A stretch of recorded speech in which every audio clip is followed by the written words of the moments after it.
Marilyn Schlitz travelled from California to the University of Herefordshire in England to repeat the experiments with Richard Wiseman.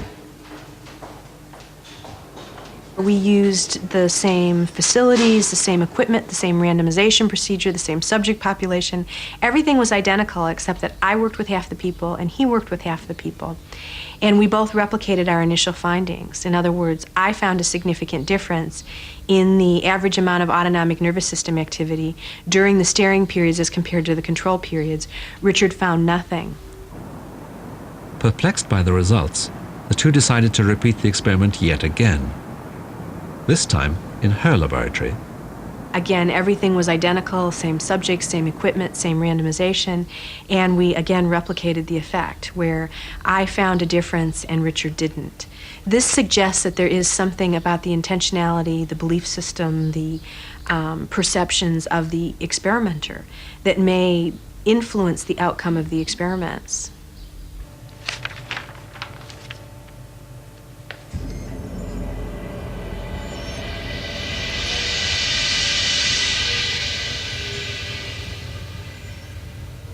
Maybe it's a way in which we deal with the subjects. When they came into the lab, Marilyn was very positive. She said, I've done this many times before, it's always worked, here we go. You know, I was the skeptic saying, well, it's a bit of a waste of time, but, you know, let's give it a go. And maybe that has an impact on the experiment. But the important thing is the experimenter seems to matter. And if it matters in parapsychology, it's going to matter in mainstream science. And that's why we're investigating the whole area. The problem could also be one of experimental design. In the real world, the starer and the subject are not in separate rooms linked only by a television cable. They share the same space. And awareness of being watched here is precisely the sort of subtle sense that natural selection would encourage and encode in our genes. Simply because it has survival value, it makes biological sense. And this may not be the only subtle influence to which we respond. We pick up far more information than our brains can handle.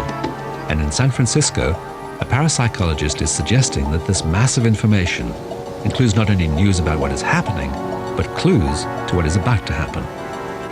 To date, we've run something like 70 people through this experiment, and these are unselected volunteers. They're not people who claim to have any kind of special psychic ability. And what we see is that about 1 in 4, 1 in 5 people show significant effects.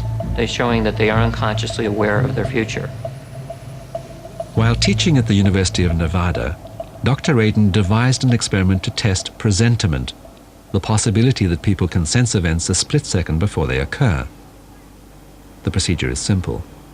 Each subject looks at a series of images, some pornographic, some violent, and some familiar. These are selected entirely at random by computer. No one, including the experimenter, knows what the subject is about to see.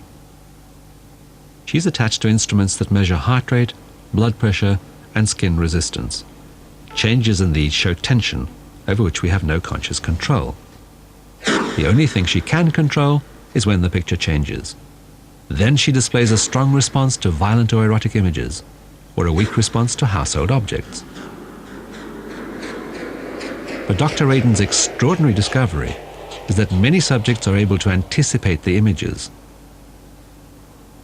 They respond in the expected way, but they do so before the picture appears on the screen, before even it has been selected by the computer. What we also find interesting in the experiment is that if you ask people to consciously guess what kind of picture is about to come up, they can't do the task very well. And in fact, it completely wipes out the physiological changes. So what this suggests is that somehow we are unconsciously aware of our future, even under conditions when you cannot infer what that future is. These amazing results caught the attention of another scientist who was moved to replicate Radin's procedure at the University of Amsterdam. Well, the presentiment phenomenon is a phenomenon that is, in fact, impossible according to traditional thinking in science. But when Dr. Bierman analyzed his data, he was astonished by what he found. It was clear from the results that Dutch subjects were also able to anticipate the images, producing the appropriate result a fraction of a second before the picture appeared. Their bodies sensed what their eyes had yet to see. setting up extreme reactions before there was any obvious reason to do so. Such preemptive responses may well have a selective advantage, but for the moment, they remain scientifically mysterious. I was amazed when I found that I got the same results as Radin got, and I couldn't believe my eyes. Intuition, gut feelings, and hunches have always been part of our lives. We seem to have a natural capacity for being aware of things without knowing how or why. But if we do indeed have a talent for leaving our bodies, for remote viewing, or for anticipating the future, then these are likely to be biological gifts, common to our whole species, rather than bestowed on just a few individuals. Research in these areas is becoming more focused on the possibilities open to ordinary people, rather than concentrating on the performances of psychic superstars. Science is beginning to find that some of the strongest evidence in support of such odd events comes from the lives of each one of us, which means that the unusual may not be so unusual after all, and that you too could be extraordinary without even knowing.